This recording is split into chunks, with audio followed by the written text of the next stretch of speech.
नमस्कार, आप देख रहे हैं एनबी न्यूज और मैं हूं आपके साथ योगेश पांडे। स्वागत है आपका राजधानी लाइव में। रुक करेंगे खबर का। आम आदमी पार्टी ने भाजपा की उगाही की राजनीति के खिलाफ आज दिल्ली के सभी वार्डों में पदयात्रा करने का ऐलान किया है। और आप एमसीडी प्रभारी दुर्गेश पाठक ने कहा है कि पदयात्रा के दौरान आप कार्यकर्ता लोगों को जागरूक करने का काम करेंगे, पूरी दिल्ली के लोगों को संगठित करेंगे और जिसकी मदद से भाजपा की अवैध वसूली और गुंडाई के खिलाफ हम लड़ सकेंगे। आम आदमी पार्टी के वरिष्ठ नेता एवं एमसीडी प्रभारी दुर्गेश पाठक ने शनिवार को बयान जारी कर कहा है कि पिछले 15 सालों से भारतीय जनता पार्टी ने एमसीडी में खूब बदमाशी की है और जिससे दिल्ली की जनता इनसे बहुत नाराज है। यही कारण रहा कि भाजपा ने चुनाव टाल दिए हैं, लेकिन पिछले 2 दिनों से इन्होंने दिल्ली में एक नई बदमाशी करना शुरू कर दिया है।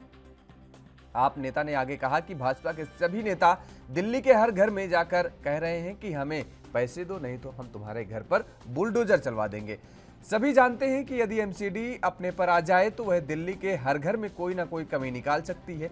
एमसीडी चाहे तो सबके घर गिरा सकती है और भारतीय जनता पार्टी इसी बात का फायदा उठा रही है। भाजपा एक बहुत बड़े भ्रष्टाचार की योजना बना रही है और इनके लोग घर घर जाकर उगाही कर रहे हैं। दुर्गेश पाठक ने कहा कि आम आदमी पार्टी दिल्ली की जनता के साथ खड़ी है।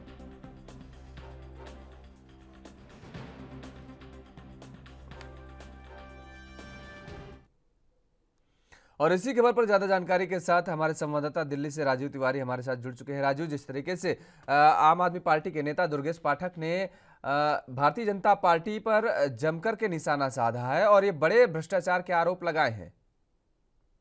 देखिए, बिल्कुल सही कहा आपने। यहाँ पर बात करें जिस तरीके से आम आदमी पार्टी की, तो आम आदमी पार्टी जो है वो लगातार कहीं ना कहीं अब भाजपा को घेरने की कोशिश कर रही है, क्योंकि जिस तरीके से चुनावों को टाला गया और यहाँ तक कि अब बुलडोजर की कार्रवाई जो होती नजर आई, तो उससे कहीं ना कहीं आम आदमी पार्टी की तरफ से अब दुर्गेश पाठक यानी कि आम आदमी पार्टी के जो प्रभारी हैं उनकी तरफ से लगातार कहीं ना कहीं आरोप लगाए जा रहे हैं कि जो भाजपा है वो अब गुंडाई पे उतर आई है। क्योंकि जिस तरीके से दिल्ली के मुख्यमंत्री अरविंद केजरीवाल के घर के बाहर कह सकते हैं प्रदर्शनकारियों ने जिस तरीके से कह सकते हैं सीसीटीवी को तोड़ा, गेटों को तोड़ा, या तो लगातार कहीं ना कहीं घटना को अंजाम दिया था, उसको लेकर भी और कहीं ना कहीं बुलडोजर जो चलाया गया जहांगीरपुरी इलाके के अंदर या फिर और इलाकों के अंदर, उसको लेकर भी कहीं ना कहीं भाजपा आम आदमी पार्टी की तरफ से भाजपा को घेरा जा रहा है। और लगातार ये भी कहा जा रहा है कि तीनों निगमों को एक जो किया गया है वो सिर्फ भाजपा ने अपनी रणनीति बनाने के लिए किया गया। भाजपा ही जो है वो अब गुंडाई पे उतर गए हैं, क्योंकि भाजपा के जो कार्यकर्ता हैं वो घर घर जाकर लोगों से धमकाने की कोशिश कर रहे हैं। ये भी कहा जा रहा है कि आप लोग हमें पैसा दीजिए, नहीं तो आपको घरों को हम बुलडोजर से तोड़वा देंगे। तो कहीं ना कहीं इस तरीके के जो आरोप लगाए जा रहे हैं ये तो सिर्फ राजनीति का पहलू है, क्योंकि सच्चाई क्या है इसके अंदर अभी तक किसी किसी की तरफ से स्पष्ट नहीं हो पाया। भाजपा की तरफ से इसको लेकर बयानबाजी नहीं हो पाई है। मगर यहाँ पर बात करें जिस तरीके से जहांगीरपुरी इलाके के अंदर बुलडोजर चलाया गया, उससे तो कहीं ना कहीं कह सकते हैं राजनीति जरूर गर्माती नजर आ रही है। जी राजीव, आम आदमी पार्टी के कार्यकर्ताओं की तरफ से आज दिल्ली के सभी वार्डों में पदयात्रा का भी आयोजन किया जाएगा, पदयात्रा निकाली जाएगी। इस पदयात्रा को लेकर के आम आदमी पार्टी ने किस तरीके की तैयारियां कर रखी हैं? देखिए, बिल्कुल सही कहा गया। यहाँ पर बात करें 24 अप्रैल की यानी कि आज की, तो आम आदमी पार्टी की तरफ से एक कह सकते हैं शुरुआत की जा रही है, जो हर वार्ड के अंदर की जाएगी। यानी कि हर वार्ड के इलाके के अंदर हर जो आम आदमी पार्टी का छोटा नेता है या बड़ा नेता है वो इसको घर घर जाएंगे और घर घर से जानकारी जुटाई जाएगी कि भाजपा के जो नेता हैं या फिर कार्यकर्ता हैं वो उनके घर आए हैं नहीं आए हैं धमकाने के लिए। अगर आए हैं तो कितने पैसों की डिमांड की गई है। एमसीडी अगर अपनी पे आ जाए तो कहीं ना कहीं किसी भी घर को कमी निकाला जा सकता है और कहीं ना कहीं उसको तोड़ा भी जा सकता है। मगर जिस तरीके से आम आदमी पार्टी के तक कार्यकर्ता आज इसको लेकर कहीं ना कहीं अभियान चलाएंगे और कहीं ना कहीं जनता के बीच में जाएंगे, उससे कहीं ना कहीं भाजपा की जरूर मुश्किलें बनती नजर आएंगी। जी राजीव, ये कहा जा सकता है कि एमसीडी के चुनाव नज़दीक हैं और ऐसे में लेकर के लगातार भारतीय जनता पार्टी और आम आदमी पार्टी आमने सामने नजर आ रही है, क्योंकि दिल्ली का अगर जिक्र करें तो एमसीडी पर भारतीय जनता पार्टी का 15 सालों से कब्जा है और आम आदमी पार्टी की दिल्ली में सरकार है। तो जाहिर तौर पर है आम आदमी पार्टी अब एमसीडी पर भी कब्जा करने की पूरी जुगत में लगी हुई है। और क्या इसी की पूरी तैयारी और घेराबंदी चल रही है?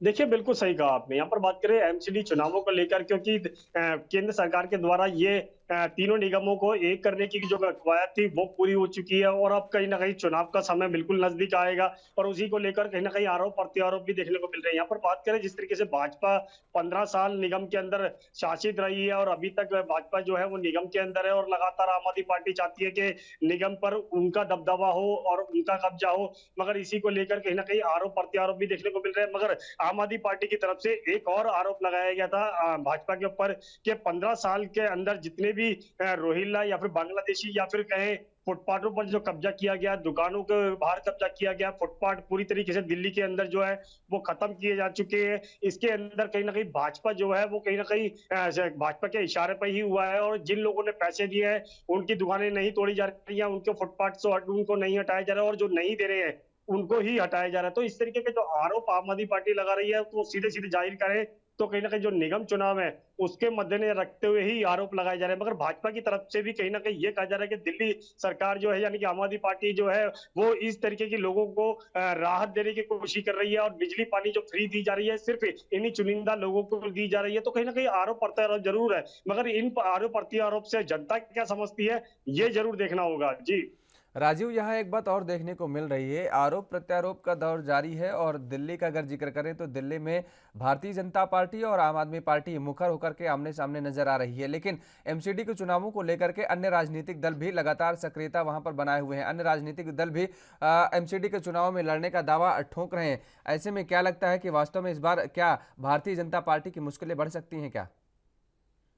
देखिए, बिल्कुल सही कहा आपने। यहाँ पर बात करें निगम चुनावों की तो निगम चुनाव के लिए कहीं ना कहीं भाजपा की तरफ से बड़ी कोशिश की जा रही है। यहाँ पर आम आदमी पार्टी भी बिल्कुल टक्कर देती हुई नजर आ रही है और जहां तक कि जिस तरीके से आम आदमी पार्टी का पंजाब के अंदर वजूद बढ़ा है तो उससे कहीं ना कहीं उनका और हौसला बढ़ता हुआ नजर आ रहा है। और बार बार दिल्ली सरकार के जो नेता हैं या फिर कहें भाजपा के आम आदमी पार्टी के जो नेता हैं वो भाजपा को बार बार चैलेंज दे रहे हैं कि चुनाव जो है वो जल्दी से कराएं ताकि जो भाजपा की जो रणनीति है फिर या फिर जनता जिनसे भाजपा से परेशान है वो उनको वोट के माध्यम से हटा सके। मगर यही चीज कैसे भाजपा के द्वारा भी कहा जा रहा है कि दिल्ली सरकार जितने बड़े बड़े दावे लेके आई थी वो दावे कहीं ना कहीं विफल रहे, दिल्ली सरकार ने कुछ भी नहीं करा। मगर ये बात करें और राजनीतिक पार्टियों की तो और राजनीतिक पार्टी भी कहीं ना कहीं दिल्ली के चुनावों के अंदर यानी निगम चुनावों के अंदर अपना वजूद हासिल करने की कोशिश करेगी और इसके लेकर कहीं ना कहीं आम आदमी पार्टी की और कहीं ना कहीं भाजपा की बड़ी मुश्किलें बड़ी हो सकती है, क्योंकि भाजपा अभी तक 15 साल के अंदर निगम के अंदर रहा है और उन्होंने जितने कार्य किए हैं उससे कहीं ना कहीं जनता संतुष्ट नहीं है। आम आदमी पार्टी चाहती है कि उनको मौका मिले, मगर जो और राजनीतिक पार्टी है वो भी यही चाहती है कि उनको भी मौका मिले और कहीं ना कहीं जो भाजपा है उसको हटाया जा सके। जी चलिए, बहुत बहुत शुक्रिया तमाम सारी जानकारी देने के लिए राजीव। हमारे साथ जुड़े हुए थे संवाददाता दिल्ली से। तो जिस तरीके से लगातार एमसीडी के चुनावों को लेकर के भारतीय जनता पार्टी और आम आदमी पार्टी सक्रियता बनाई हुई है और ऐसे में आरोप प्रत्यारोप का दौर इस बीच जारी है।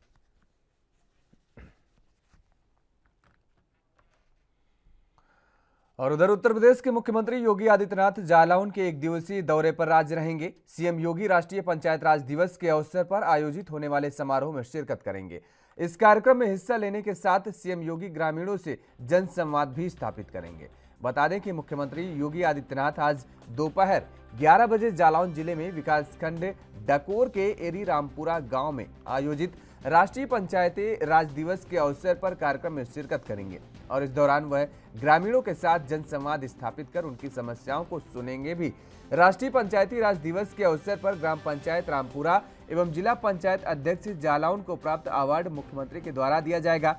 ग्राम सभा रामपुरा की बैठक में मुख्यमंत्री के सम्मिलित होने के साथ ही प्रधानमंत्री नरेंद्र मोदी भी डिजिटली माध्यम से जुड़ेंगे। बता दें कि सीएम के आगमन की तैयारियों को लेकर डीएम और एसपी के साथ ही पूरा प्रशासनिक अमला जुटा हुआ है।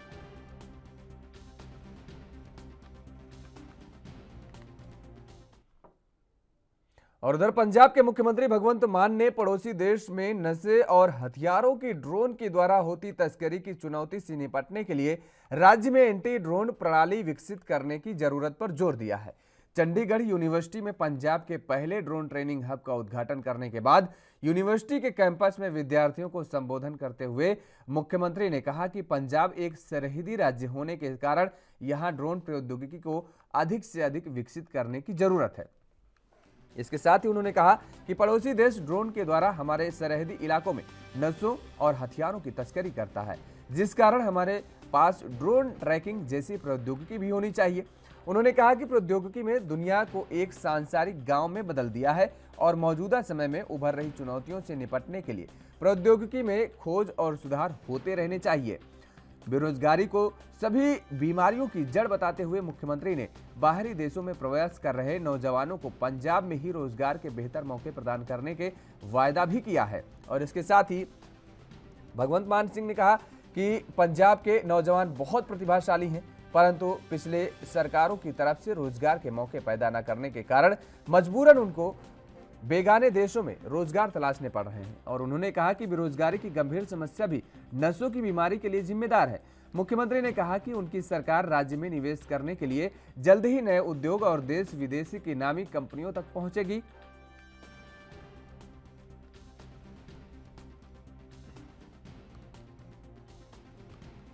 तो चंडीगढ़ यूनिवर्सिटी में पंजाब के पहले ड्रोन ट्रेनिंग हब का उद्घाटन किया गया है और मुख्यमंत्री भगवंत मान ने एंटी ड्रोन प्रौद्योगिकी विकसित करने पर जोर दिया है।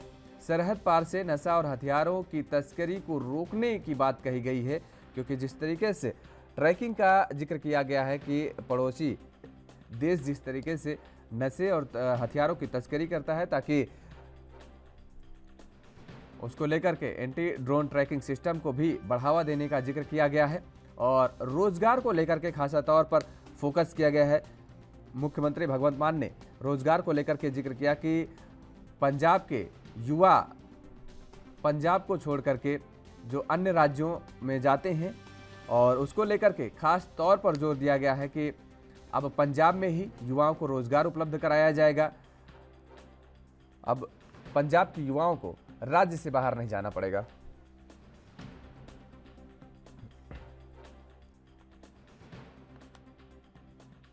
और इसी खबर पर ज्यादा जानकारी के साथ हमारे संवाददाता चंडीगढ़ से अमित कुमार हमारे साथ जुड़ चुके हैं। अमित, जिस तरीके से पंजाब के मुख्यमंत्री भगवंत मान ने एंटी ड्रोन सिस्टम को लेकर के उसको बढ़ावा देने को लेकर के तमाम सारे पहलुओं पर जिक्र किया और रोजगार पर भी इस दौरान फोकस किया गया, क्या कुछ और अपडेट है इस पर? क्या कुछ और मुख्यमंत्री ने क्या रणनीति है पंजाब सरकार की?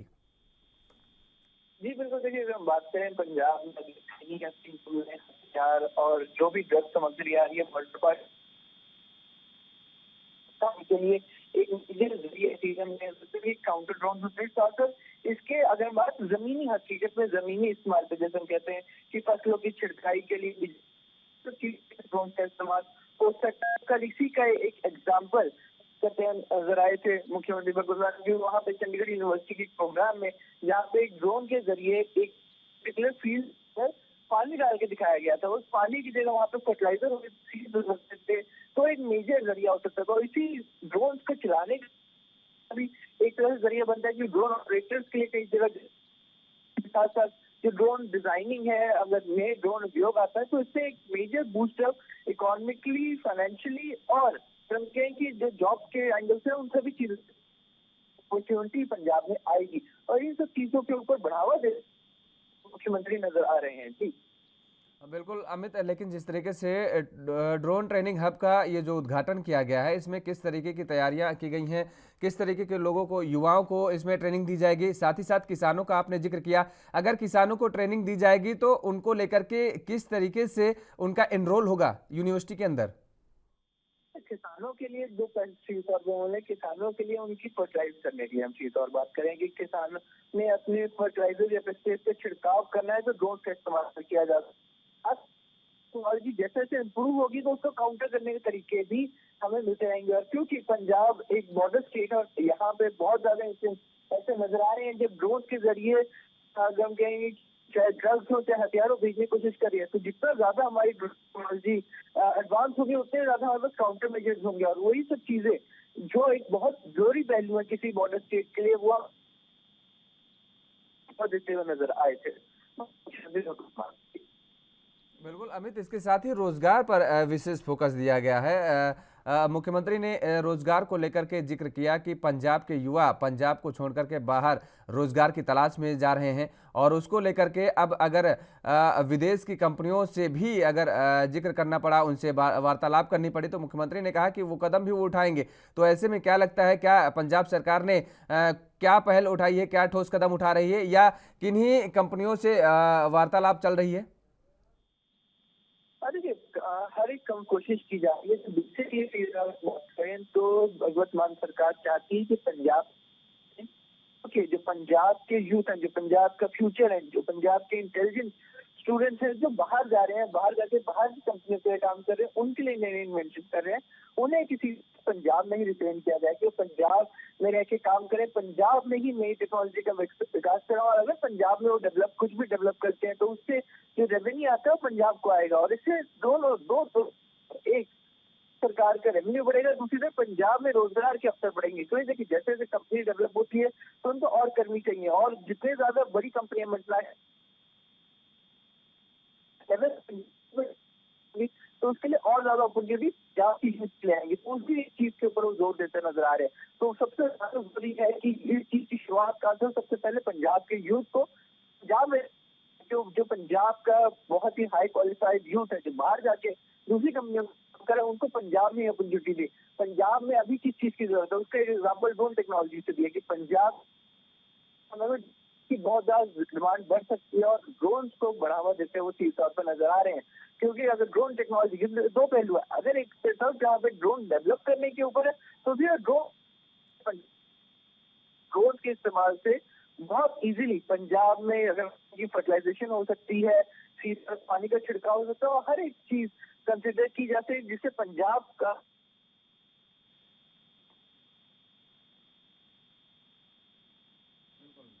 चलिए, बहुत बहुत शुक्रिया तमाम सारी जानकारी देने के लिए। अमित हमारे साथ जुड़े हुए थे चंडीगढ़ से संवाददाता। तो पंजाब के मुख्यमंत्री भगवंत मान ने जिस तरीके से ड्रोन प्रौद्योगिकी विकसित करने पर जोर दिया है, और इसके साथ ही साथ कहा गया है कि सरहद पार से नशा और हथियारों की तस्करी होती है, इसको रोकने के लिए ड्रोन ट्रैकिंग सिस्टम पर भी फोकस किया जाएगा।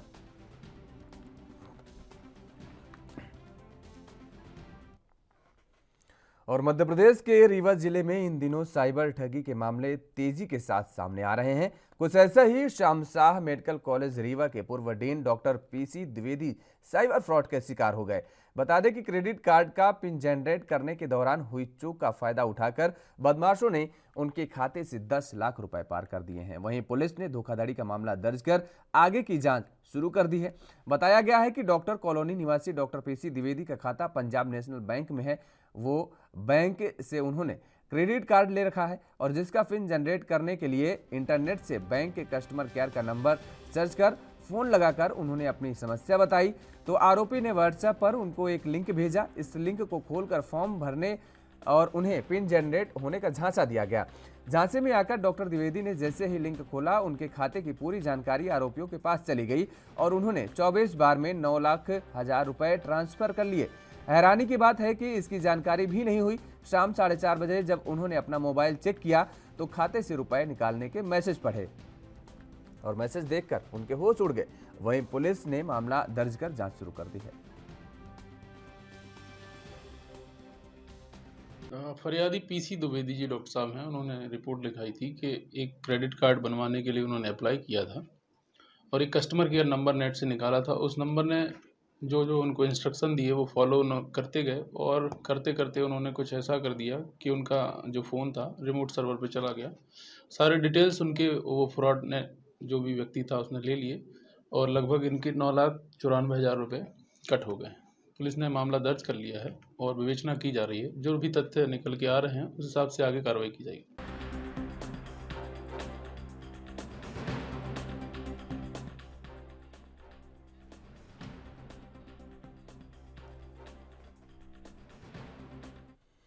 और इसी खबर पर ज्यादा जानकारी के साथ हमारे संवाददाता विजय तिवारी सीधे जुड़ चुके हैं मध्य प्रदेश से। विजय, जिस तरीके से साइबर ठगी के मामले मध्य प्रदेश में खासतौर पर देखने को मिल रहे हैं, ऐसे में पुलिस प्रशासन के द्वारा क्या कुछ ठोस कदम उठाए जा रहे हैं साइबर ठगी को रोकने के लिए? जी बिल्कुल, जिस तरह से मध्य प्रदेश के रीवा जिले में साइबर ठगी के मामले देखने को तेजी के साथ मिल रहे हैं, ये कहीं ना कहीं आम जनमानस के लिए चिंता का विषय बना हुआ है और इसको लेकर लगातार लोगों के मन में एक डर भी बना हुआ है, क्योंकि साइबर क्राइम को बढ़ावा देने वाले लोग लगातार अपनी मंसूबों पर कामयाब होते चले जा रहे हैं। और इस पर अभी तक जिस तरह से साइबर सेल के द्वारा कई बार तो यह भी कोशिश की गई कि लोगों का पैसा मिल जाए और कुछ लोगों का पैसा भी मिल चुका है, लेकिन जो ताजा मामला सामने आया है श्याम साह मेडिकल कॉलेज के पूर्व डीन पीसी द्विवेदी के साथ जो 9,94,000 रुपए की ठगी हुई है, ये कहीं ना कहीं चिंता का विषय है, क्योंकि एक तो श्याम साह मेडिकल कॉलेज के पूर्व डीन भी रह चुके हैं और बड़े पद पे रह चुके हैं, और उनके साथ जिस तरह से साइबर ठगों के द्वारा साइबर ठगी को अंजाम दिया है, ये कहीं ना कहीं चिंता का विषय बना हुआ है। आपको बता दें कि पीसी द्विवेदी के द्वारा क्रेडिट कार्ड लिया गया था पंजाब नेशनल बैंक से, और क्रेडिट कार्ड का पिन जनरेट करने के लिए वह ऑनलाइन गूगल से कस्टमर केयर का नंबर निकाले, और जब वह कस्टमर केयर का नंबर निकाले तो वहां पर साइबर ठगों के द्वारा गूगल पर गलत नंबर दे दिया गया था, और जो गलत नंबर दिया गया था उसी पर पीसी द्विवेदी के द्वारा कॉल किया गया, और जैसे ही कॉल किया गया तो साइबर ठगों के द्वारा पहले व्हाट्सएप पर एक लिंक भेजी गई, और जब उस लिंक को पीसी द्विवेदी के द्वारा ओपन किया गया तो उसमें बखूबी साइबर ठगों के द्वारा पूरा फॉर्म भरवाया गया, और यह बोला गया कि आप जैसे ही यह फॉर्म भरेंगे तो आपका पिन जनरेट हो जाएगा, जिस कारण से पीसी द्विवेदी के द्वारा फॉर्म भर दिया गया, और जैसे ही सबमिट करते हैं तो पूरी बैंक की जानकारी साइबर ठगों के पास पहुंच गई, और साइबर ठगों के द्वारा 24 बार में 9,94,000 रुपए खाते से उड़ा लिए गए। वहीं जब पीसी द्विवेदी अपना मोबाइल चेक करते हैं तो यह देखते हैं कि उनके खाते से 9,94,000 रुपए कट चुके हैं। वह तत्काल इस बात की जानकारी अमहिया थाने को देते हैं। वहीं अमहिया पुलिस मामला पंजीबद्ध करके साइबर सेल को यह मामला भेज दी है और आगे की कार्यवाही में जुट गई है। लेकिन अमहिया थाना प्रभारी के द्वारा यह भी बताया गया कि पीसी द्विवेदी के द्वारा जब इस बात की जानकारी दी गई तभी से अमहिया पुलिस जांच में जुट गई है, और वहीं साइबर सेल प्रभारी वीरेंद्र जैन के द्वारा भी लगातार मेहनत की जा रही है कि साइबर ठगों को रोका जा सके। रीवा पुलिस के द्वारा कई बार हेल्पलाइन नंबर भी जारी किया गया है जिससे कि साइबर ठगी को रोका जा सके, लेकिन जिस तरह से साइबर ठग रोज नए नए तरीके अपनाते हैं, कभी गूगल के माध्यम से, कभी गूगल पे, फोन पे, पेटीएम, रोज नए नए तरीके अपनाकर साइबर ठगी को अंजाम दे रहे हैं। जी, हाल ही में जिस तरीके से उज्जैन पुलिस ने एक बड़ा खुलासा किया था साइबर ठगी को लेकर के, मध्य प्रदेश में जिस तरीके से एक गैंग चल रहा था कि अमेरिका के में रह रहे लोगों से साइबर ठगी का उनको शिकार बना रहे थे, और मध्य प्रदेश पुलिस ने एक बड़ा खुलासा किया था, उसको लेकर के अमेरिका पुलिस ने सराहना भी की थी मध्य प्रदेश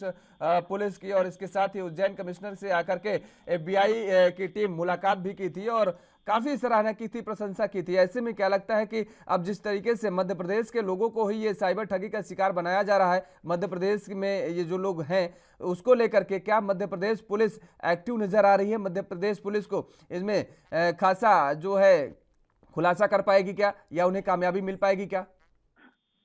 जी, जैसे अभी आपने बताया कि उज्जैन पुलिस के द्वारा खुलासा किया गया था, कहीं ना कहीं मध्य प्रदेश पुलिस लगी हुई है साइबर ठगों को पकड़ने के लिए। अभी हाल ही में रीवा पुलिस के द्वारा भी कुछ ठगों को पकड़ा गया था जो कि करोड़ों रुपए की ठगी को अंजाम दिए थे। उन लोगों के द्वारा पहले तो गूगल में फेक नंबर दे दिया जाता था और यह बता दिया जाता था कि यह कस्टमर केयर का नंबर है, और ज्यादातर लोग जो रहते हैं और उनके बैंक में जब कोई भी प्रॉब्लम आती है तो वह बैंक से संपर्क ना करके गूगल पे नंबर सर्च करते हैं कस्टमर केयर का, कि कस्टमर केयर का नंबर मिल जाए और वह कस्टमर केयर को कॉल करें, अपनी समस्या बताएं।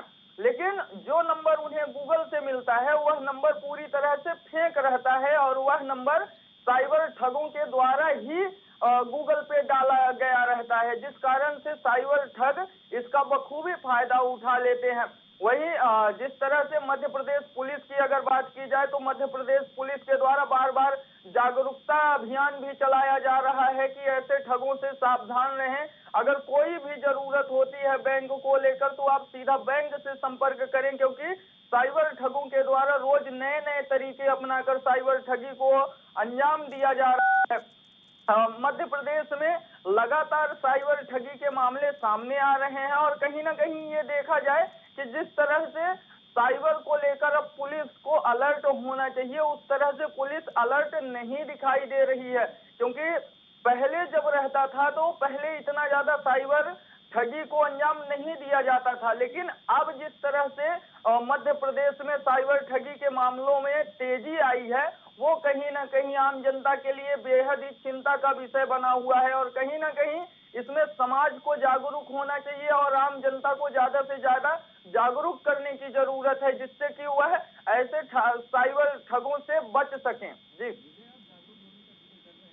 डीन जैसे लोगों को जब ये लोग झांसे में ले लेते हैं तो आम जनता, क्योंकि डीन का हम जिक्र इसलिए कर रहे हैं क्योंकि वो इतने पढ़े लिखे होने के बावजूद, इतने बड़े ओहदे पर बैठने के बावजूद वो झांसे में आ जा रहे हैं, इन ठगों का शिकार हो जा रहे हैं। तो आम जनमानस तो और भी बड़े आसानी से इन ठगों का शिकार हो जा रही होगी। जिस तरह से अभी ताजा मामला रीवा से सामने आया है, डीन के साथ ठगी को अंजाम दिया गया है। डीन एक बड़े पद पे बैठे हैं और श्याम शाह मेडिकल कॉलेज के पूर्व डीन भी रह चुके हैं, और जिस तरह से उनके साथ साइबर ठगी को अंजाम दिया जा चुका है, तो कहीं ना कहीं इसमें आम जनता का आना एक लाजमी बनता है, क्योंकि आम जनता अगर ज्यादातर ग्रामीण क्षेत्रों में देखा जाए तो अभी भी कहीं ना कहीं उनकी पढ़ाई लिखाई जो शिक्षा है वह कम है, जिस कारण से वह ऑनलाइन के संबंध में इतना ज्यादा जानकारी नहीं रख पाते हैं।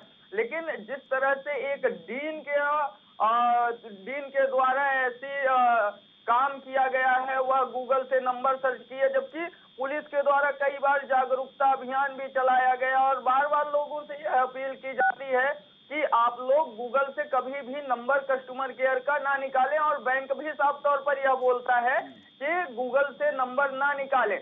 और वहीं जब इस संबंध में बैंक के एक मैनेजर से बात की गई तो उनके द्वारा यह बताया गया कि बैंक के द्वारा ऐसा कोई भी नंबर नहीं जारी किया जाता गूगल पर, जिससे कि आप गूगल पर सर्च करें और गूगल से कस्टमर केयर का नंबर आपको मिल जाए। आपको आपके पासबुक में ही कस्टमर केयर का नंबर दिया जाता है और आप वहां से संपर्क कर सकते हैं। अगर कोई ज्यादा समस्या आती है तो आप डायरेक्ट बैंक की शाखा से भी कांटेक्ट कर सकते हैं, लेकिन जो आम जनता है वह डायरेक्ट बैंक से संपर्क ना करके और समय की बचत करने के लिए गूगल से नंबर निकालती है, और गूगल से नंबर निकालने के बाद कस्टमर केयर को कॉल करती है, जहां पर साइबर ठग पहले से ही अपनी नजर बनाकर रखे रहते हैं, और जैसे ही उनके पास कॉल आता है वह कोई ना कोई बहाना बताकर पूरा फॉर्म भरवा लेते हैं और फॉर्म भरवाने के बाद साइबर ठगी को अंजाम देते हैं। जी, चलिए, बहुत बहुत शुक्रिया तमाम सारी जानकारी देने के लिए। राजीव हमारे साथ जुड़े हुए थे। तो जिस तरीके से लगातार मध्य प्रदेश में साइबर ठगी के मामले सामने आ रहे हैं, हालांकि पुलिस प्रशासन लगातार इन मामलों को खुलासा करने में लगा हुआ है। फिलहाल रुकते एक छोटे से ब्रेक के लिए, ब्रेक के बाद फौरन हाजिर होते हैं।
आज जम्मू पहुंचेंगे पीएम मोदी। 20,000 करोड़ की परियोजनाओं को देंगे तोहफा। अनुच्छेद 370 हटने के बाद जम्मू में आज पहली जनसभा करेंगे संबोधित।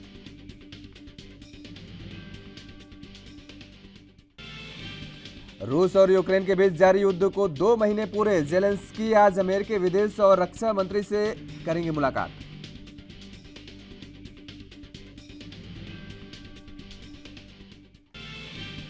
महाराष्ट्र में राणा दंपति की कोर्ट में पेशी आज। राणा दंपति की बांद्रा हॉलिडे कोर्ट में होगी पेशी। किरीट सोमैया के हमले में लगी चोट।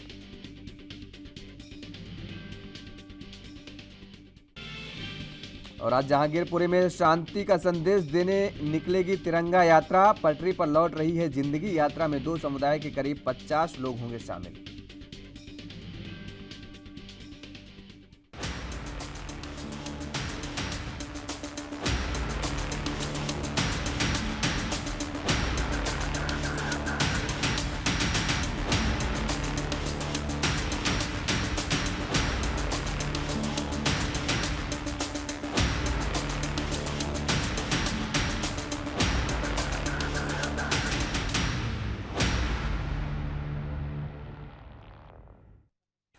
और राजधानी लाइव में अब रुख करेंगे हिमाचल प्रदेश का। हिमाचल प्रदेश में विधानसभा चुनाव 2022 को लेकर भाजपा और आम आदमी पार्टी प्रदेश में काफी सक्रिय नजर आ रही है। बीते दिन शुक्रवार को जहां भाजपा के राष्ट्रीय अध्यक्ष जेपी नड्डा ने कांगड़ा में रोड शो किया, तो वहीं शनिवार को आम आदमी पार्टी ने जिला कांगड़ा में ही रैली निकाली और लोगों को संबोधित किया, जिस पर कांग्रेस पार्टी के प्रदेश अध्यक्ष कुलदीप सिंह राठौर ने भाजपा और आम आदमी पार्टी के रोड शो को फ्लॉप करार दिया है और कहा है कि दोनों दलों को प्रदेश में उतना जनसमर्थन नहीं मिल रहा जितना पार्टी दावा कर रही है। कांग्रेस प्रदेश अध्यक्ष कुलदीप सिंह राठौर ने कहा कि भाजपा और आम आदमी पार्टी द्वारा प्रदेश में बड़ी बड़ी रैलियां और रोड शो किए जा रहे हैं, लेकिन जनता का समर्थन उन्हें मिलने वाला नहीं है। उन्होंने आम आदमी पार्टी पर तंज कसते हुए कहा कि आपका प्रदेश में कोई बड़ा चेहरा नहीं है, इसलिए उनको भी लोग नकार रहे हैं। कुलदीप सिंह राठौर ने कहा कांग्रेस पार्टी ने 4 उपचुनावों में अच्छी जीत हासिल की है और आने वाले विधानसभा चुनाव में भी कांग्रेस को जीत मिलेगी। पार्टी आने वाले समय में प्रदेश में बड़ी जनसभाएं भी करेगी। उन्होंने कहा कि प्रदेश की जनता महंगाई से परेशान है और बढ़ती महंगाई को लेकर भी कांग्रेस प्रदेश में बड़ा जन आंदोलन छेड़ेगी।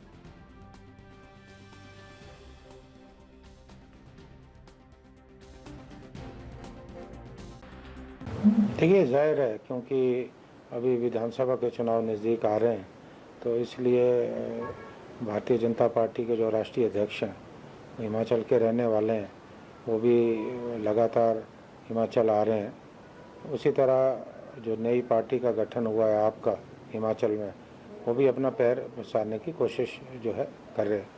मुझे ये लगता है कि जहाँ तक आपकी बात है, अभी उन्हें जो वो सफलता समझ रहे थे वो नहीं मिल पा रही है, क्योंकि आपके साथ कोई भी बड़ा चेहरा अभी तक हिमाचल से नहीं जुड़ पाया है, और जब तक उनके साथ कोई बड़ा चेहरा नहीं होगा तो संगठन उनका आगे जो है नहीं बढ़ पाएगा। उसी तरह जो भारतीय जनता पार्टी है, भारतीय जनता पार्टी सत्ता में निश्चित तौर पे सत्ता का वो पूरा दुरुपयोग कर रहे हैं, लेकिन अभी तक भारतीय जनता पार्टी को भी जो है जो रिस्पांस जनता से मिलना चाहिए वो नहीं मिल पा रहा। नहीं, देखो, ऐसा नहीं है। अभी जो है जो 4 उपचुनाव हुए वहाँ कांग्रेस जो है चुनाव जीती है, और अभी ये नहीं कह सकते कि हम सक्रिय नहीं है। हमारे जो पार्टी के विधायक हैं, पार्टी के नेता हैं, सभी जो है अपने अपने क्षेत्रों में जो है काम कर रहे हैं। तो ऐसा नहीं है कि हम सक्रिय नहीं हैं, लेकिन क्योंकि वो बड़ी बड़ी रैलियां कर रहे हैं, हम भी आने वाले समय में जो है बड़ी बड़ी जनसभाओं का आयोजन करेंगे, इसलिए वो लोगों को दिख रहे हैं। लेकिन हमारे जो लोग हैं वो अपने अपने स्तर पे अपने अपने क्षेत्रों में काम कर रहे हैं। निश्चित तौर पे ये बहुत बड़ा मुद्दा है महंगाई का, और हम आने वाले समय में महंगाई को लेकर जो है जन आंदोलन करेंगे।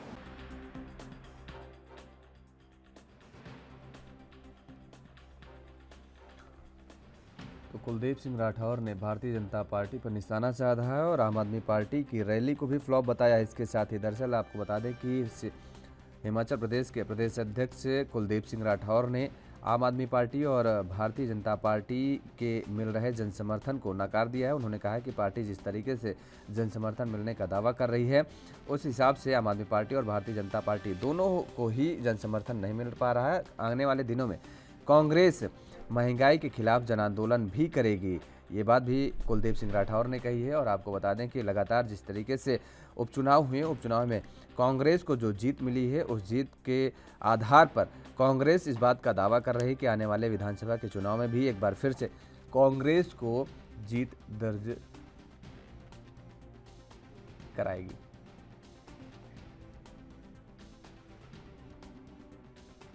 तो कुलदीप सिंह राठौर ने भारतीय जनता पार्टी पर निशाना साधा है। उन्होंने कहा है कि पार्टी को जन समर्थन नहीं मिल रहा है। लगातार जिस तरीके से उपचुनाव हुए, उपचुनाव को लेकर के भी कांग्रेस ने दावा किया है कि आने वाले विधानसभा चुनाव में भी कांग्रेस को ही जीत मिलेगी। पार्टी को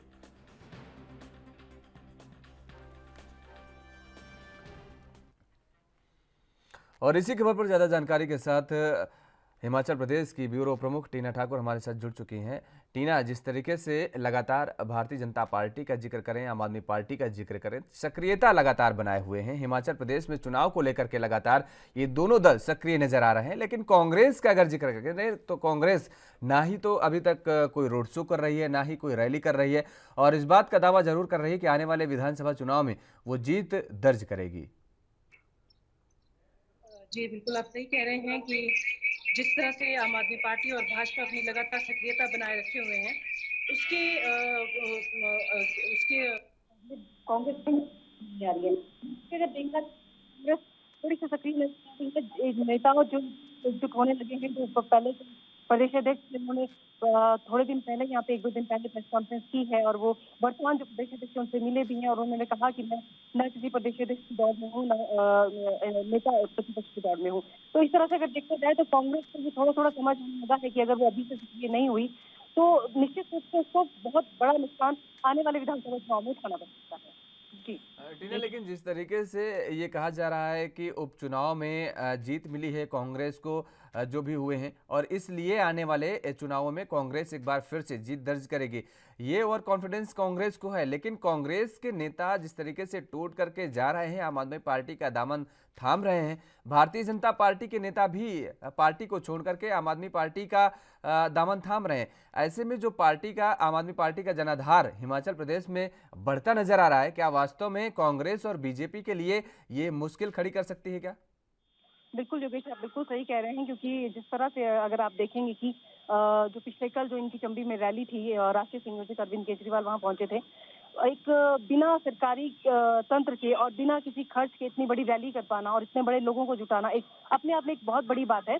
क्योंकि अभी यहाँ पे उनके पास कोई बड़ा चेहरा नहीं था उस पर रैली को वो खींच सकते हैं। उसके बावजूद उनके पास एक बहुत बड़ी भीड़ चंबी में एकत्रित हुई। चंबी एक बहुत बड़ा ऐतिहासिक जो मैदान है वो है, और वहाँ पे रैली करना बहुत कठिन हो जाता है क्योंकि उसको भरना बहुत मुश्किल होता है। और जिस तरह से आम आदमी पार्टी को वहाँ पे रिस्पॉन्स मिला है, उसे समझा जा सकता है कि कहीं ना कहीं जो यहाँ की जनता है वो भाजपा और कांग्रेस दोनों से त्रस्त है। और अगर आप देखेंगे तो जो आम आदमी पार्टी है वो घर घर तक पहुंचने का प्रयास कर रही है। अपने जो कार्यकर्ता हैं उनको लगातार वो संपर्क सबसे बनाए रखे हुए हैं, भाजपा हो चाहे कांग्रेस हो। जो रुष्ट नेता है उनसे लगातार वो फोन पर भी संपर्क बनाए रखे हैं। उनको ये लग रहा है कि कहीं ना कहीं कोई बड़ा नेता उनसे जुड़ जाए, क्योंकि अभी तक जो कमी अभी देखने में आ रही है आम आदमी पार्टी के पास वो यही है कि उनके पास एक कोई बड़ा चेहरा नहीं है। जो इसी तरह अगर कांग्रेस की बात करें तो कांग्रेस तो खुद भी ये लग रहा है कि अगर वो अभी से सक्रिय नहीं हो रही है तो उसको आने वाले विधानसभा चुनाव में भारी नुकसान उठाना पड़ सकता है। और वो भी अब प्रयास कर रही है कि रैलीज आयोजित की जाए। हालांकि वो रैलीज को बोलती हैं कि रैलीज आयोजित करना या भीड़ एकत्रित करना वोट जुटाने का एक कोई जरिया नहीं, उसको कोई साधन नहीं माना जा सकता। हम लोग जमीन पर सक्रिय हैं, काम कर रहे हैं, कार्यकर्ता हमारे सक्रिय हैं। हालांकि अब जो ये सत्तारूढ़ दल को कांग्रेस ने जो धूल चटाई थी इसमें उपचुनाव में, उससे जो ओवर कॉन्फिडेंस कांग्रेस कार्यकर्ताओं में आया था वो अभी फिलहाल देखने को नदारद है। क्योंकि जो आपसी खींचतान है कांग्रेस संगठन में चल रही, उससे जो कार्यकर्ताओं का मनोबल है वो कहीं ना कहीं बहुत ज्यादा गिरा हुआ है इस पर। बहुत बहुत शुक्रिया तमाम सारी जानकारी देने के लिए। टीना ठाकुर हमारे साथ जुड़ी हुई थी, हिमाचल प्रदेश की ब्यूरो प्रमुख हैं। और रुख करेंगे अब अगली खबर का। महाराष्ट्र की राजधानी मुंबई में शनिवार को हाई वोल्टेज राजनीतिक ड्रामा देखने को मिला। अमरावती से निर्दलीय विधायक रवि राणा व उनकी पत्नी और सांसद नवनीत राणा के शुक्रवार को मुंबई पहुंचने के साथ ही इस ड्रामे की शुरुआत हो गई थी। इन दोनों नेताओं ने शनिवार की सुबह 9 बजे मुख्यमंत्री उद्धव ठाकरे की बांद्रा स्थित निजी आवास मातोश्री के सामने हनुमान चालीसा पढ़ने का ऐलान किया था, और इसके बाद से ही शिवसेना ने अपना दबाव भी बढ़ा दिया था।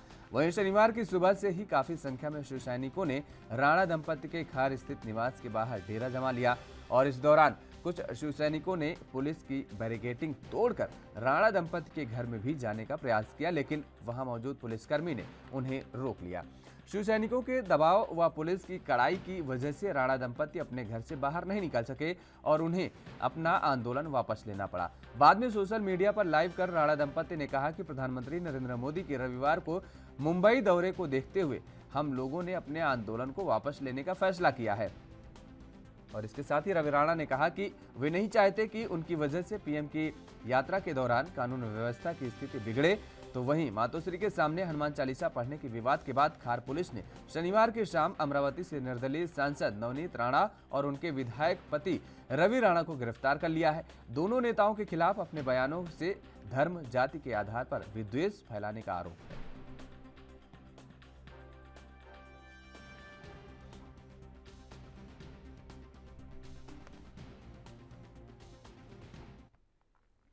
और इसी खबर पर ज्यादा जानकारी के साथ हमारे संवाददाता सत्य प्रकाश सोनी मुंबई से जुड़ चुके हैं। सत्य प्रकाश, जिस तरीके से मुंबई में ये हाई वोल्टेज ड्रामा देखने को मिला कि लगातार हनुमान चालीसा के पाठ को लेकर के सियासी ड्रामा चलता रहा और हालांकि अब राणा दंपति को गिरफ्तार कर लिया गया, आज उनकी पेशी है, क्या कुछ अपडेट है इस मामले पर पूरे? और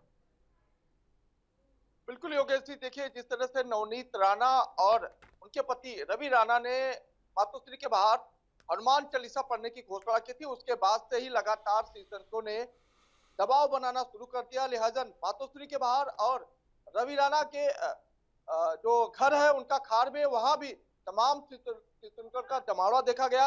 इस दौरान मुंबई पुलिस की भी कड़ी बंदोबस्त लगाया गया था, लेकिन उसके बावजूद शिवसैनिकों ने बैरिकेडिंग तोड़कर उनके घर में घुसने की कोशिश की। इस दौरान रवि राणा ने एक वीडियो जारी करते हुए कहा है कि वह अपनी बातों से कायम है और वह हनुमान चालीसा पढ़ के ही रहेंगे। लेकिन मुंबई पुलिस ने जिस तरह से रवि राणा और उनकी पत्नी नवनीत राणा को एक नोटिस दिया था, जिसमें बताया गया था कि अगर आप कानून का उल्लंघन करते हैं तो जाहिर तौर पर आपके खिलाफ कार्रवाई हो सकती है। लेकिन इस बीच नवनीत राणा ने एक वीडियो जारी करते हुए बताया है कि देश के प्रधानमंत्री नरेंद्र मोदी मुंबई में आने वाले हैं, इसलिए कानून व्यवस्था बिगड़े ने, इस लिहाज से वह अपने इस जो है आंदोलन को वापस लेती है। फिलहाल हनुमान चालीसा को लेकर जिस तरह से शिवसैनिकों में लगातार जमावड़ा देखा गया, फिलहाल धर्म जात के नाम पे भड़काने और विशेष तौर पर सरकारी कामकाज में दखल अंदाज के मामले में उन्हें गिरफ्तार किया गया। गिरफ्तारी के बाद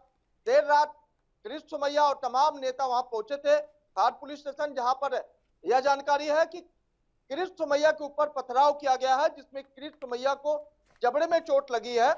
और फिलहाल आज करीब 11 बजे के आसपास गिरीश सोमैया अपने घर पर प्रेस कॉन्फ्रेंस करने वाले हैं और आगे की रणनीति क्या होगी उस पर चर्चा करने वाले हैं। सत्य प्रकाश, खबर ये भी आ रही है कि शिव सैनिकों का जो आक्रोश है, जो उनका गुस्सा है, वो अभी शांत होता नजर नहीं आ रहा है। वो आज सुबह भी थाने पर पहुंच रहे हैं और लगातार इस मुद्दे को लेकर के राणा दंपति के खिलाफ लगातार आवाज उठा रहे हैं और आंदोलन करते नजर आ रहे हैं। बिल्कुल योगेश जी, देखिए इसमें दो बातें हैं। पहली बात, गिरीश सोमैया ने कहा है कि शिवसेना के इशारे पर शिवसैनिकों ने उनके ऊपर हमला किया है। शिवसेना की तरफ से कहा जा रहा है कि जिस वक्त गिरीश सोमैया वहां पहुंचे थे वहां पर शिव सैनिक नहीं थे। लिहाजा शिव सैनिकों का आरोप है कि बीजेपी खुद यह स्टंट करवा रही है। जिस तरह से मोहित कंबोज ने करवाया, अपने ऊपर हमले की बात कही, ठीक उसी तरह गिरीश सोमैया भी अपने ऊपर हमले की बात कर रहे हैं। अब ऐसे में शिव सैनिकों का आक्रोश अभी 7वें आसमान पे है, क्योंकि जिस तरह से नवनीत राणा और रवि राणा ने घोषणा की थी कि हनुमान चालीसा पढ़ेंगे और आने वाले दिनों में, यानी कि पीएम मोदी मुंबई से जाने के बाद वह फिर अपनी बातों पर अड़क है, तो जाहिर तौर पर इसको लेकर कहीं न कहीं आक्रोश है। इसी लिहाज से शिव सैनिकों में आक्रोश है और शिव सैनिकों का सीधे तौर पर आरोप है कि मातोश्री उनके लिए मंदिर के स्वरूप है। अगर वह हनुमान चालीसा इस तरह से पढ़ते वहां जाकर, तो शिवसेना को लोग जो है रवि राणा और नवनीत राणा को छोड़ने वाले नहीं है।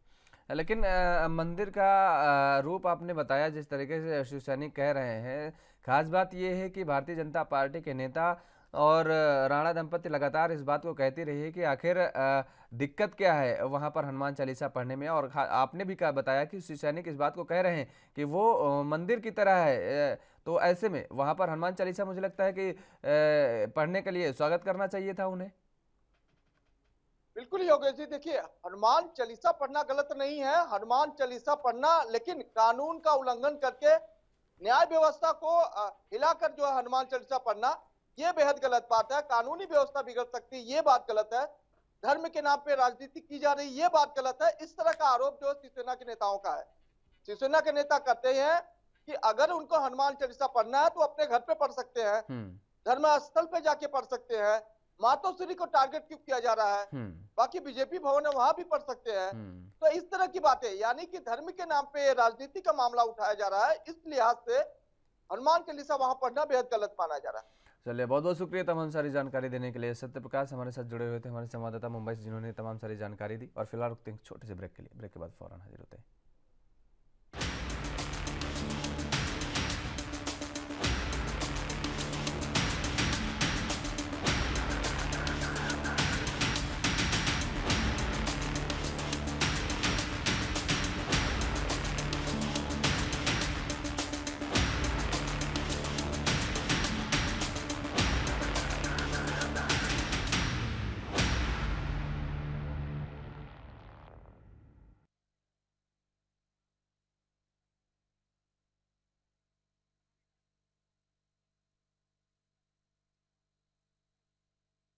फिर आप सभी का स्वागत है और रुक करेंगे अब उत्तराखंड का। उत्तराखंड में कुमाऊं के जंगलों में लगी आग पर कमिश्नर दीपक रावत ने सभी जिलाधिकारियों को जंगल की आग पर नियंत्रण पाने के उपाय करने के निर्देश दिए हैं।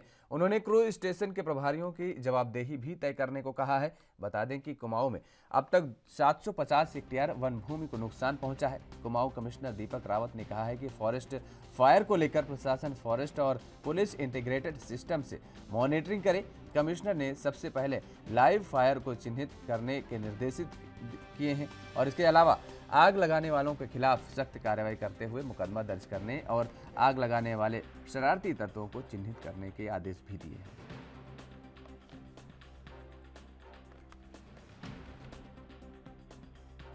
इसकी वीसीबी मैंने बुधवार को ली थी। इसमें अभी लगभग 750 हेक्टेयर के आसपास जो वन भूमि है उसको नुकसान हुआ है, रिजर्व फॉरेस्ट में भी और वन पंचायत में भी। पहला निर्देश तो मेरा यही था कि जो फॉरेस्ट डिपार्टमेंट की ऐप के माध्यम से मॉनिटरिंग होती है कि कहाँ कहाँ पे टेम्परेचर ज़्यादा है, मतलब वहाँ पे आग हो सकती है, उसकी इंटीग्रेटेड तरीके से हम लोग मॉनिटरिंग करें। इंटीग्रेटेड से मतलब है कि प्रशासन, फॉरेस्ट और पुलिस इसको साथ साथ देखें, क्योंकि फायर ब्रिगेड का भी हमें इस्तेमाल करना होता है।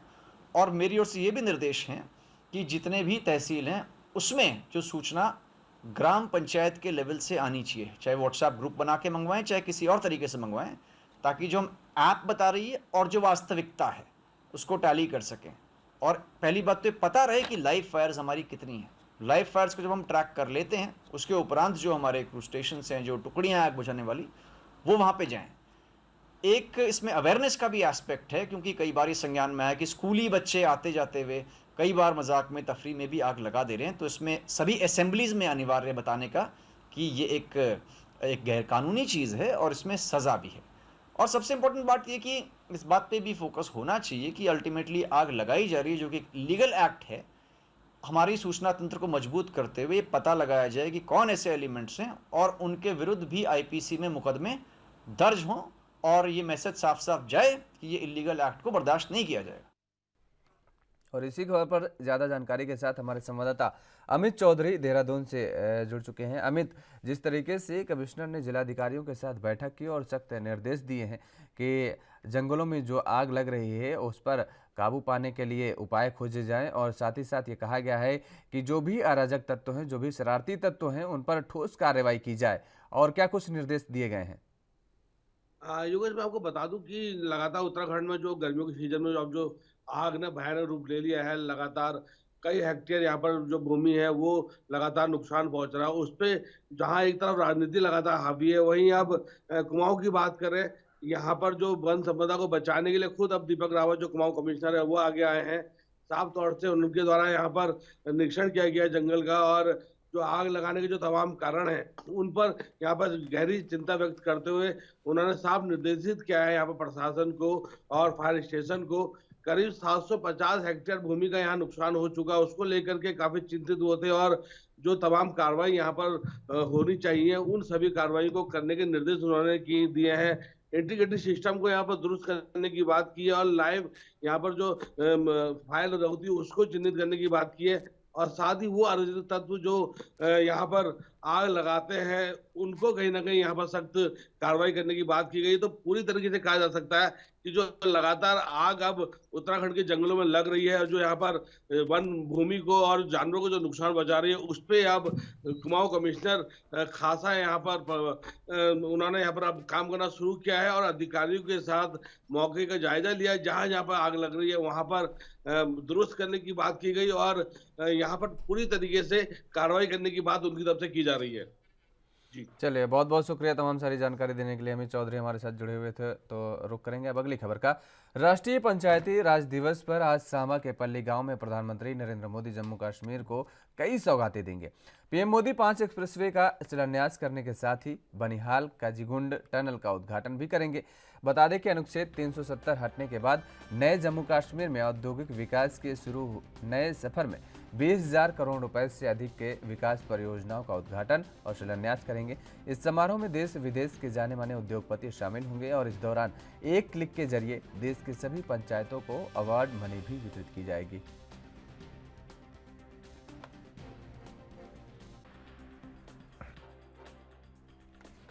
तो जम्मू में आज जनसभा करेंगे प्रधानमंत्री नरेंद्र मोदी। 20,000 करोड़ की परियोजनाओं की सौगात भी देंगे। जम्मू कश्मीर को आज प्रधानमंत्री नरेंद्र मोदी का आज जम्मू कश्मीर दौरा और 370 हटने के बाद जम्मू में पहली जनसभा को संबोधित करेंगे प्रधानमंत्री नरेंद्र मोदी। तो प्रधानमंत्री नरेंद्र मोदी का जम्मू कश्मीर दौरा है। आपको बता दें कि आज दौरे के दौरान तमाम सारी योजनाओं का शिलान्यास भी करेंगे। 20,000 करोड़ रुपए के विकास कार्यों का शिलान्यास करेंगे।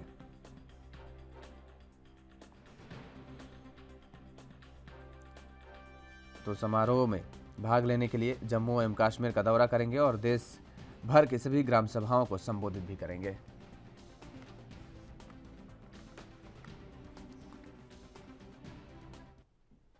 और इसी खबर पर ज़्यादा जानकारी के साथ हमारे संवाददाता रविंद्र श्रीवास्तव जम्मू कश्मीर से जुड़ चुके हैं। रविंद्र, जिस तरीके से आज प्रधानमंत्री नरेंद्र मोदी का जम्मू दौरा है और तमाम सारी योजनाओं का शिलान्यास भी करेंगे, लोकार्पण भी करेंगे, क्या कुछ तैयारियां की गई हैं अब तक? देखिए योगेश, तैयारियां ऑलमोस्ट कंप्लीट हो चुकी हैं।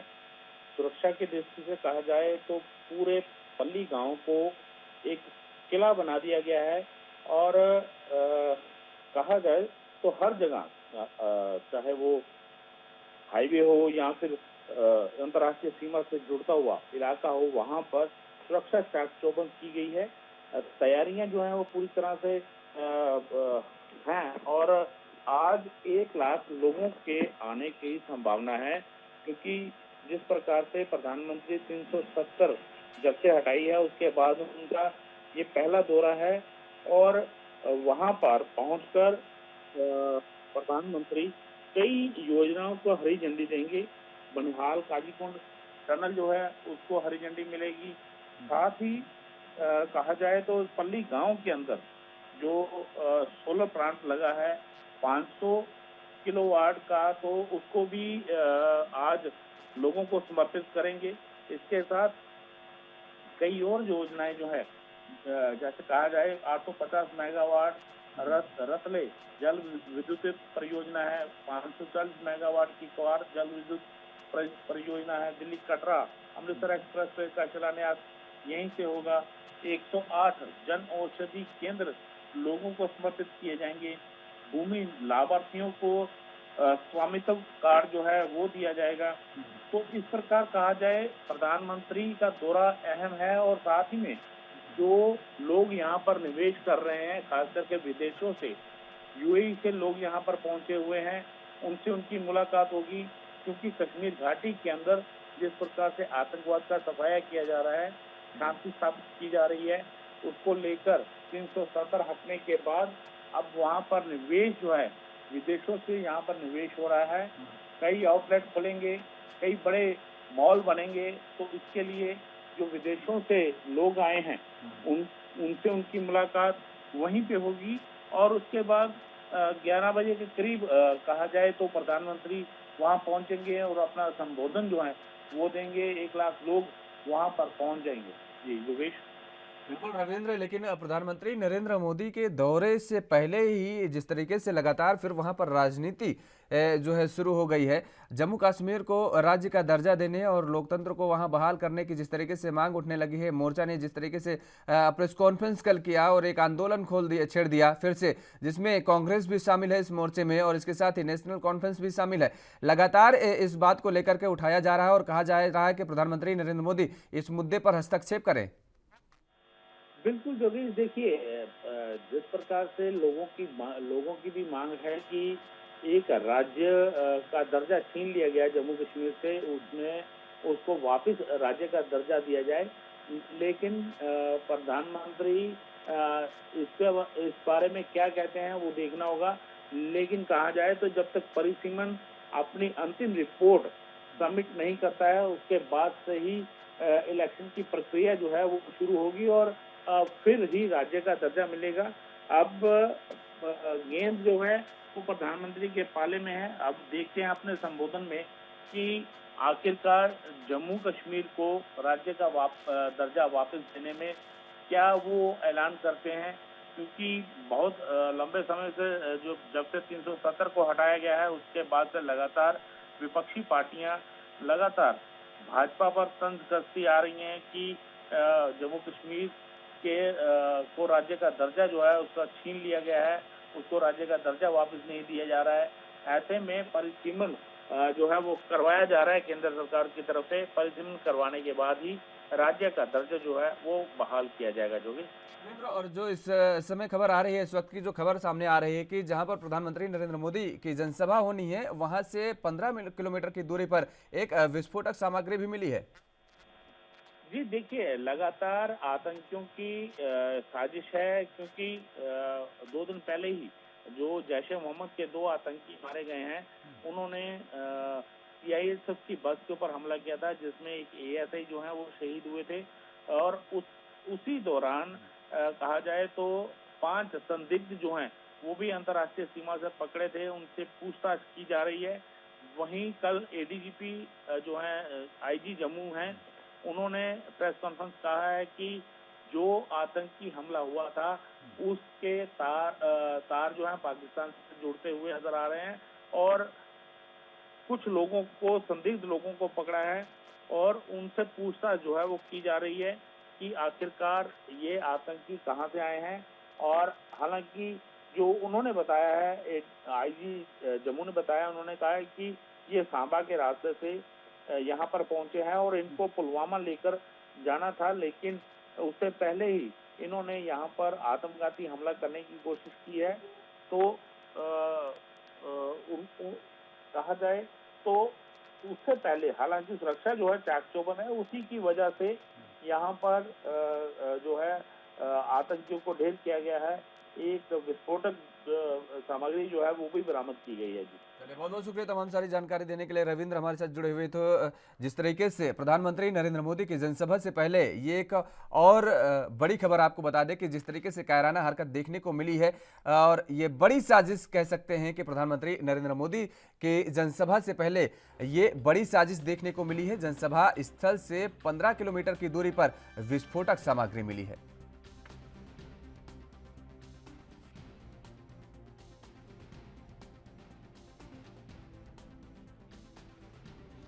तो 370 हटने के बाद प्रधानमंत्री नरेंद्र मोदी का आज